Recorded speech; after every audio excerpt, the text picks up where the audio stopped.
मगाच्या भावान भयणो, आयच्या दिसाच्या शुभ वर्तमानाच्या संदर्भान एक मनशान असो प्रश्न केलो की जेजू ह्या बेईमान ओ ह्या नाडबुदीच्या मुगदमाक कित्याक तो ताची तोखणाय करता काय म्हणून तो ताका कित्याक वयर काडटा.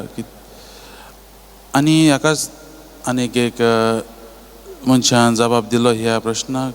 जेजू ह्या मनशाक ह्या मुगदमाक ताच्या नाडबुडीक लागून न्हय, ताच्या ह्या बेईमानाक लागून न्हय, बेईमान म्हणून न्हय, पूण ताचे जे चिंतप आसलें ताचे शेटुकायेक वा ताचे बुद्देक लागून वा ताणें आपल्या फुडाराचें कितें चिंतलें म्हणून जेजू ताका वाखाणटा, ताची तोखणाय करता. आयच्या ह्या शिव वर्तमानांत म्हज्या भयणी भावांनो, जेजून जो उदाहरण दिला तो म्हणजे आमी वाचल्यारूच वा आयकल्यारूच आमकां वायट उदाहरण कशें दिसता.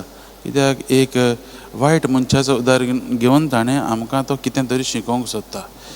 आमी ही आतांच आयकलां, ही घडणी हो ही वपार आयकल्या, तातूंत आमी पळयता मुगदम आपल्या दुनयाचें सगळी गिरेस्तकाय तो विवाडतालो आनी आपणाचे फायद्याचें तो करतालो. आनी हें तेन्ना ताच्या दुनयाक कळटा आनी ताका भायर काडपाचें चिंततात.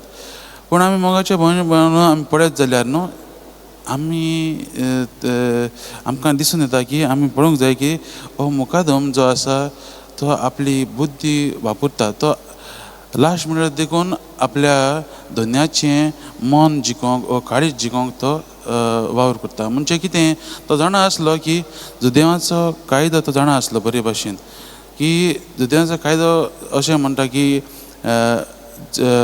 जे कोण रिणकार आसात तांचे लागीं तांचे जूर घेवन तो चड पयशे करतालो आनी तें करप सारकें ना म्हणून जाणा आसलो. ताकाच लागून मोगाच्या भयणी भावांनो, तो तांचें जूर जें आसा, इंट्रस्ट जो आसा, ताचे जे रिणकार आसले दुनयाचे रिणकार, तो ते ल्हव करता आनी ताचेरूच मोगाच्या भयणी भावांनो तो घडी एके भाशेन आपल्या दुनयाचें काळीज जिखून घेता. कित्याक ह्या कायद्या प्रमाणे हें जें तो सारकें करिनासलो, जें कितें वायट करतालो तें आतां तो बंद करता आनी ताच्या दुनयाकूय घडी तो त्या कोर्टांत ते व्हरचे नात, कित्याक हें वायट करता म्हणून ते दुनयाकूय तो वाडयता. तेच परीन हें जूर बंद करून इंट्रस्ट काडून तेंचो रिणकारांचो जो इंट्रस्ट आसा तो त्या रिणकारांची मनां आनी काळजां तो जिखून घेता. मोगाच्या भयण भयणो, हें पळोवन जेजू आयज ते वेपारींतल्यान आमकां सांगता की आमी आमच्या जिवितांत म्हणजे शिटूक रावंक गरजेची. आमी आमच्या जिवितांत देवान आमकां जायते देण्यांनी भरलेलीं आसात. आमी देणी हे गूण आमी आमच्या आत्मीक जिवितांत आमी वापरले जाल्यार काय बरें जातलें अशें जेजू आमकां दाखोवंक सोदता. आमच्या जिवितांत मोगाच्या भयण भयणो, ह्या संवसारांत आमकां देवान सगळें दिल्लें आसा आनी हें दिलां तें आमी आमकांच एकठांय करून दवरूंक न्हय, पूण आमी आमचो जिवितांत जी आमी यात्रेकारां जीं आसात, आमी जी यात्रा चलतात, कित्याक आमचो गोल आसूंक जाय, आमचो फोकस आसूंक जाय देवाचेंच राज, स्वर्गीचेंच राज आनी ताचेरूच नदर घालून आमी चलूंक जाय. आनी ताकाच लागून जेजू आमकां म्हणटा, आमी संवसारांत टेवे एकठांय करूंक फावना, पूण स्वर्गीचे टेवे एकठांय करूंक गरजेचे.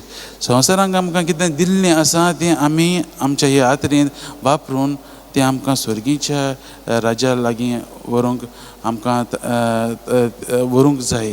त्या जे वस्तू दिल्ल्यो आसात आनी ताकाच लागून मोगाच्या भयणी भावांनो, जे गूण दिल्ले आसा, जे टॅलंट दिल्ले आसा, जो वेळ आमकां दिल्लो आसा तो आमी बरे भाशेन वापरूंक जेजू आयज आमकां आपयता.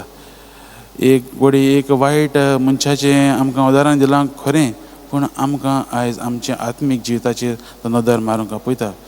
मोगाच्या भयण भयणो, शेवटाक देव आमचे लागीं आमच्या जिविताचो हिशोब मागतलो, तेन्ना आमी कितें करतलीं काय. आयज होच प्रश्न आमी आमच्या जिवितांत मांडुया आनी पळोवया. आमकां देवान जायते देण्यांनी भरलेलीं आसात, जायते गूण दिल्लेले आसात, संवसारीक वस्तू दिल्ल्यो आसात. ह्यो वस्तू आमी आमचे हे संवसारांतूच बसती करूंक न्हय, पूण आमी हे वापरून आमचें जिवीत आनीक देवा लागीं ओडून हाडून आमी ते स्वर्गीच्या राज्यांत वचूंक आमी वावरूंक गरजेचीं. तर देवा लागीं आमी कृपा मागुया. आमी संवसारान टेवे एकठांय करूंक न्हय पूण सर्गीच्या राजाचे एकठांय टेवे एकठांय करूंक देवा लागीं हीच कृपा आमी मागुया.